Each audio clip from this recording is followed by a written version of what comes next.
Winter of 1777, in the small Swiss watchmaking town of Locle, a man named Abraham-Louis Perrelet assembled something the world had never seen.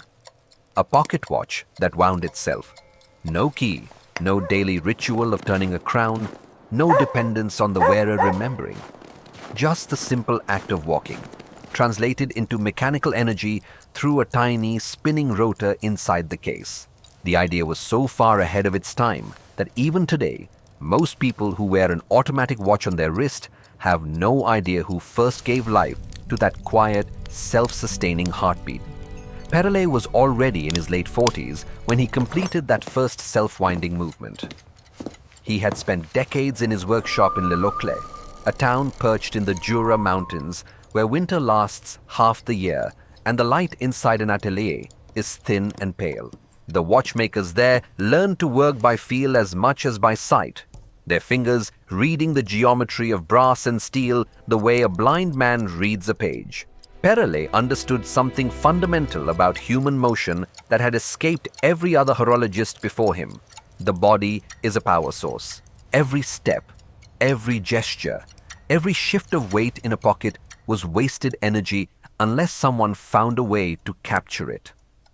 He built a mechanism around a central oscillating weight, what we now call a rotor, that spun freely in both directions inside the watch case.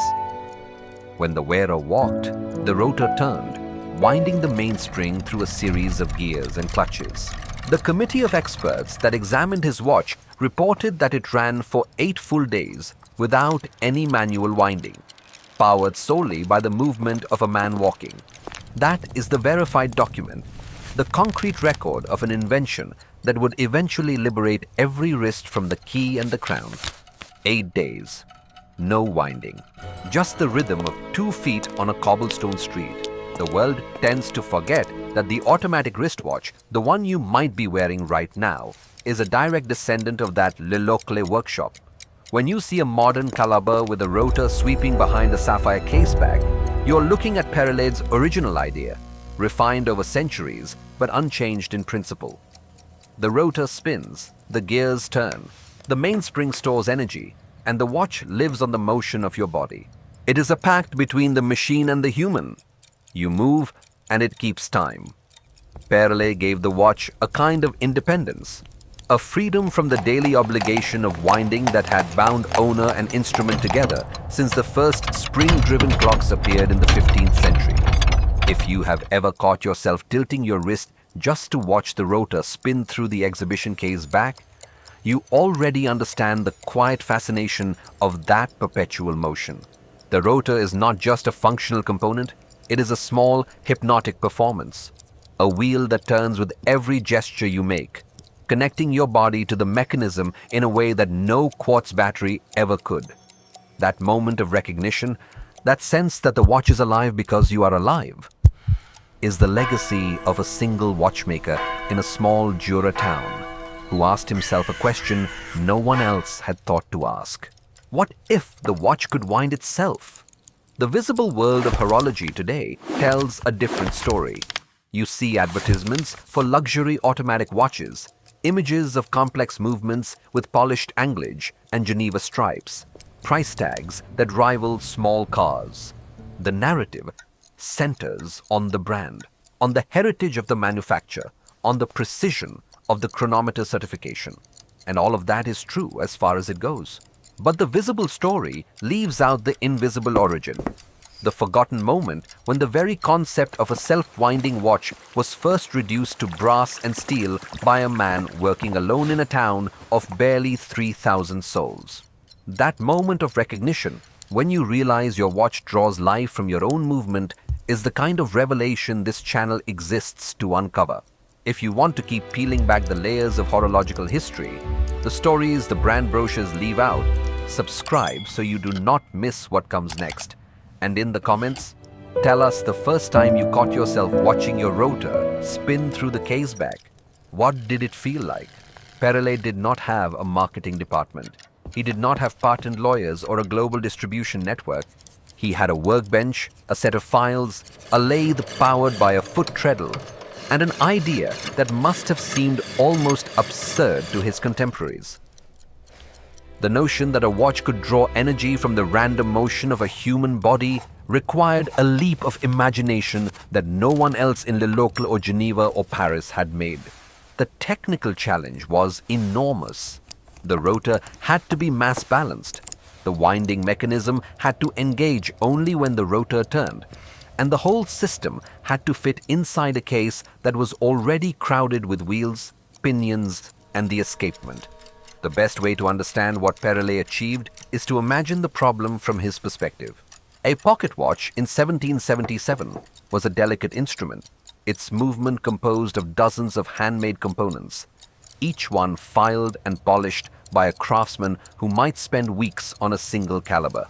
The mainspring was the heart of the power system, a coiled ribbon of steel that unwound slowly to drive the gear train.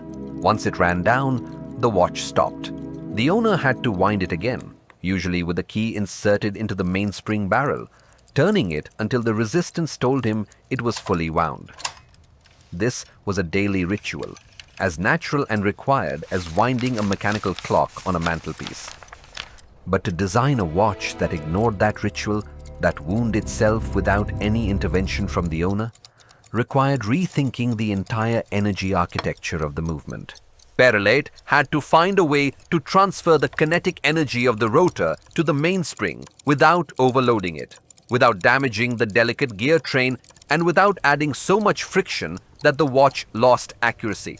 The solution he devised was elegant in its simplicity. A pair of clicking ratchets that allowed the rotor to turn freely in both directions, each rotation engaging a winding pinion that added a small increment of tension to the mainspring. The effect was cumulative, constant, and invisible to the wearer. You are not likely to find the name Abraham-Louis Perrelet on the dial of a modern automatic watch. The brands that dominate the luxury market today, the names that carry prestige and waiting lists, trace their own histories through more recent innovations. The El Primero movement from 1969 is celebrated as the first high-frequency automatic chronograph, and rightly so. John Harwood is credited with the first commercially successful self-winding wristwatch in the 1920s. Albert Pelleton developed his famous winding system for IWC in 1944. All of these are genuine milestones, genuine achievements, and all of them stand on a foundation that was laid in Locle in 1777. Perrelet's rotor was the first, and every automatic movement that followed borrowed from its core principle, the central oscillating weight spinning freely, capturing the energy of human motion, converting that motion into stored tension in a mainspring. That is the invisible truth behind every rotor you have ever seen, every automatic watch you have ever worn. The watch you think of as modern, as technologically advanced, as a marvel of micro-engineering, is at its heart a direct descendant of Perrelet's original idea. The details have been refined, the materials improved, the manufacturing precision taken to levels Perrelet could not have dreamed of. But the principle is unchanged. The committee that examined Perrelet's watch in 1777 was composed of local officials and fellow watchmakers, summoned to verify the claim that the watch wound itself automatically in a person's pocket just by walking. Their report survives in the historical record, a document of remarkable clarity and foresight. They confirmed that the watch ran for 8 days without manual winding, that the winding was achieved solely through the motion of walking, and that the mechanism operated reliably and consistently. That report is the first official recognition of a technology that would eventually become the industry standard for mechanical watches. Now that you have witnessed the moment history first confirmed an invisible force, 8 days without winding, captured in a document that still exists, you understand why every rotor you will ever see is a quiet echo of Perrelet's workshop. This channel exists to uncover those echoes, to trace the hidden lineage inside the watch you already own. Subscribe if you want to keep seeing the invisible threads that connect every automatic movement back to that single report. And in the comments, write 8 days. The number that proved the principle to the committee, and the number that still defines the heartbeat of the mechanical watch. It is worth pausing to consider the significance of that one document. In a world without patent offices, without intellectual property lawyers, without any formal system for protecting an invention, the committee report served as a kind of legal confirmation that Perrelet had indeed built what he claimed. It was a public record, a statement by credible witnesses that a watchmaker in Locle had achieved something no one else had achieved. The report did not make Perrelet rich. He continued working as an independent watchmaker in his workshop until his death in 1826 at the age of 97, continuously refining his automatic winding mechanism. But the report ensured that his invention was not lost, that it entered the historical record, that future generations would know who came first. You might wonder why, if Perrelet's invention was so significant. It took nearly a century and a half for the automatic watch to become a commercial success. The answer lies in the difference between innovation and adoption. Perrelet's pocket watch worked beautifully, but it was expensive to produce, difficult to service, and limited by the technology of its time. Handmade components, tiny tolerances, the need for skilled repairmen who understood the new mechanism. The world was not ready for an automatic watch in 1777. The world was barely ready for pocket watches at all, which were still luxury items affordable only by the wealthy. Perrelet had built the future, but the future had not yet arrived. The idea did not die. It was rediscovered, refined, and reimagined by watchmakers across Europe in the decades that followed. The basic principle of a rotor winding a mainspring proved too elegant, too practical, too inevitable to remain forgotten. By the early 20th century, the first automatic wristwatches began to appear, and by the 1950s, the automatic movement had become the standard for mechanical watches at almost every price point. Today, if you buy a mechanical watch from almost any manufacturer, it will almost certainly be automatic. The manual wind has become a niche preference, a choice for purists and collectors who want to preserve the daily ritual that Perrelet's invention was designed to eliminate.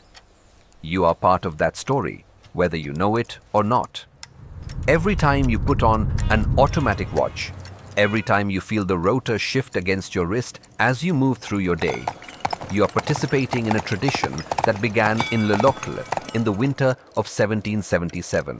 The watch you own, the watch you covet, the watch you see in display cases at auctions and boutiques, all of them carry the invisible signature of a watchmaker who died nearly 2 centuries ago.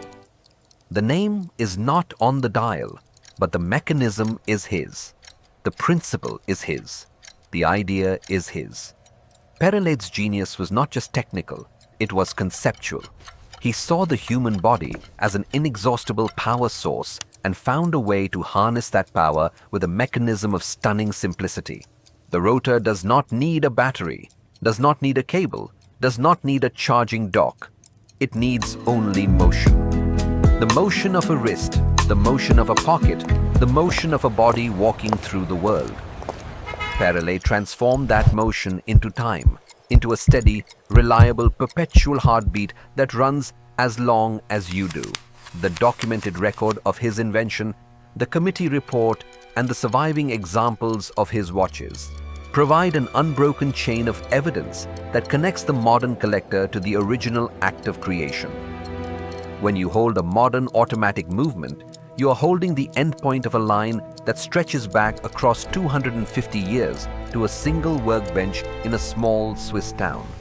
And that is the part of the story the catalogs never tell you. That is the invisible thread that runs through every rotor that has ever turned.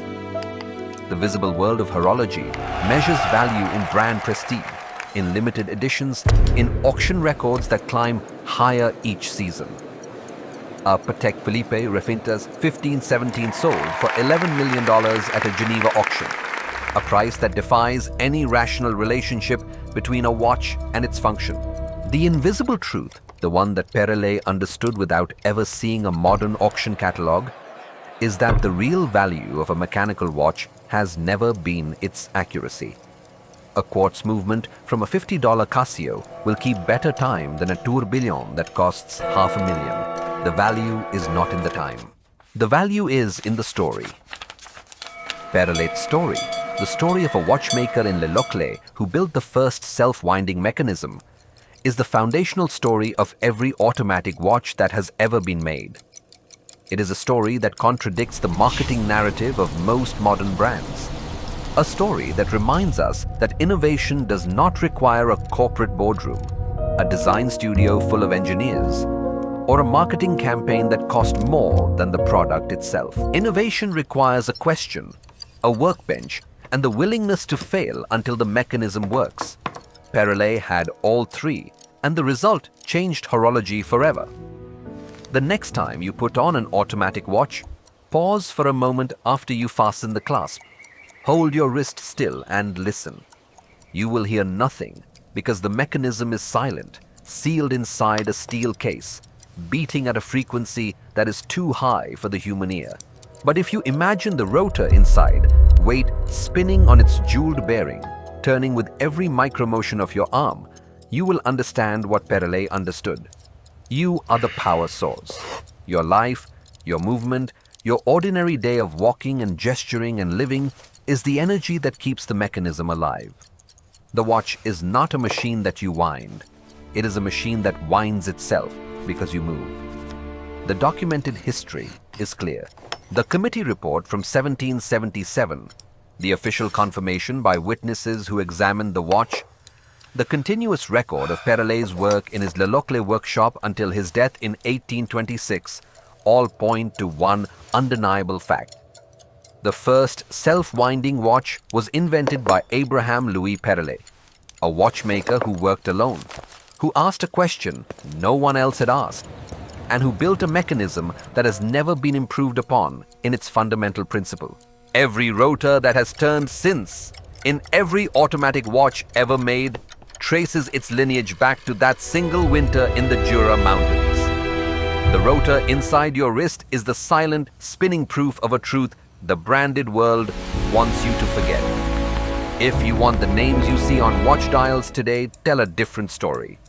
A story of corporate heritage and continuous innovation that conveniently erases the moment when the innovation actually happened. But the truth is etched into the mechanism itself, visible to anyone who looks beyond the brand name and the marketing copy. The rotor is the proof. The rotor is the signature. And the rotor bears the invisible name of Abraham-Louis Perrelet. The watch does not remember its own history. The brass and steel have no memory, no consciousness, no awareness of the hands that shaped them 250 years ago. But you do. And that is what separates a collector from a consumer, an observer from a passerby, a discerning eye from a casual glance. You now know the name behind the rotor. You now understand that the watch on your wrist is a living link to a moment of creation that happened in a small workshop in a small town, long before the modern luxury industry existed. You now see what the catalogs omit. Perrelet built his first self-winding watch in 1777, and the mechanism he designed is still beating, still turning, still capturing the energy of human motion in wristwatches all over the world. That is not a metaphor. It is a physical fact. The same principle, the same rotor, the same conversion of kinetic energy into stored tension in a mainspring powers the watch you may be wearing at this moment. The materials have changed. The manufacturing precision has improved. The tolerances have become microscopic, but the idea is unchanged. It is Perrelet's idea. It has always been Perrelet's idea. The committee report that confirmed his achievement is more than a historical document. It is a testament to the power of a single question, pursued with relentless focus until the mechanism worked. Perrelet did not patent his invention because the modern patent system did not exist. He did not build a factory or hire a team of watchmakers or secure venture capital. He built a watch that wound itself, and he proved that it worked, and he left the evidence for future generations to find. That evidence still exists. The report still exists. The watches he built still exist in museums and private collections, their rotors frozen in time, waiting for someone to wind the mainspring and watch them come back to life. The watch you dream of, the grail piece that haunts your imagination, is not the end of the story. It is a continuation of a story that began in a cold workshop in Locle, with a man who saw the human body as an engine and found a way to connect it to a wheel. The rotor turns, the mainspring wins, the seconds hand sweeps, and the inventor who made it all possible remains invisible, a ghost in the mechanism, a name that the modern industry does not mention. But you know his name now. You know what he built. And that knowledge changes the way you see every automatic watch you will ever encounter. The mechanism does not wear a label. The rotor does not bear his initials. The invisible signature of Perrelet is written not in ink or engraving, but in the movement itself, in the principle that every automatic watch depends on, in the quiet, reliable, perpetual turning of the weight that captures your motion and turns it into time. That is the legacy of a single watchmaker who refused to accept that a watch needed a key. He gave the watch a heart of its own, a heart that beats only when you move, a heart that stops only when you stop. And in doing so, he changed the meaning of the watch forever.